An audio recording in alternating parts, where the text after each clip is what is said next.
So the first step is to do a staining like we did with the pinch projects, either with typically the black, blue, aqua, or white.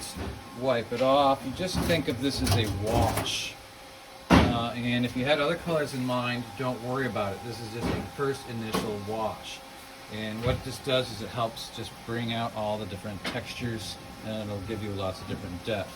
Afterwards, you can either put in more stain in light transparent pigments into the surfaces, or if you want, grab some acrylic paints, which are thicker, more opaque, which lie on the surface, and you can use that to do detail with. Typically people do it with like the spheres or spikes, things like that.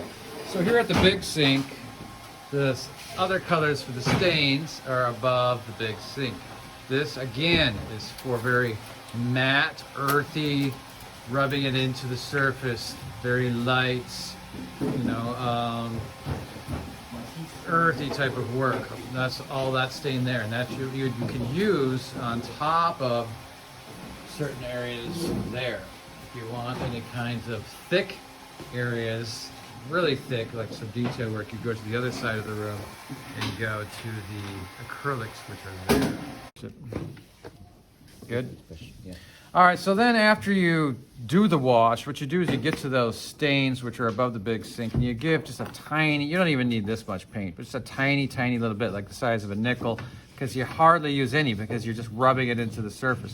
So for instance, like any flat surfaces, or even if I want to put it on any details like spheres or spikes, but I'm gonna right now do it with a flat surface. You want a paper towel next to you.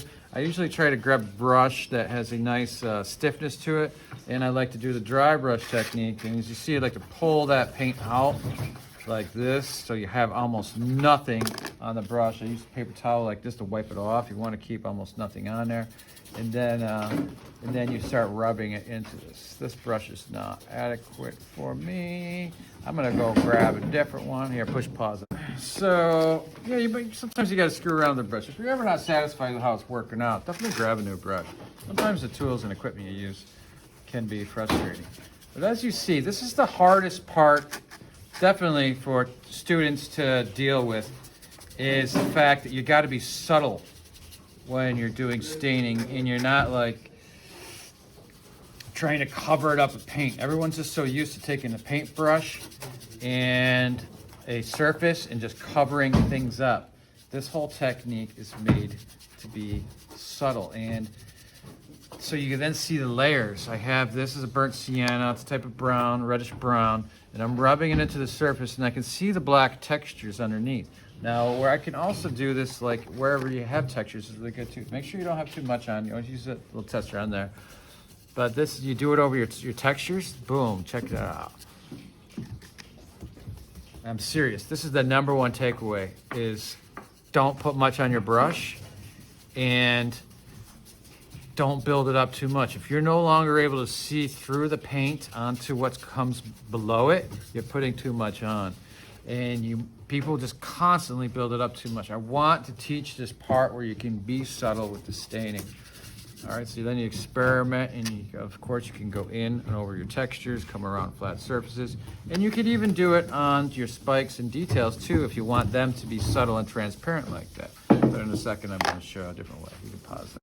So after going around your project, you did your initial stain. You can do you can do as many different colors as you want. With this is a burnt sienna. You can do it with some yellows and aquas and other blues. You can like layer them on top of one another. Then also, just another thing you can do though is then if you go over and point the camera there, that is the acrylic paints.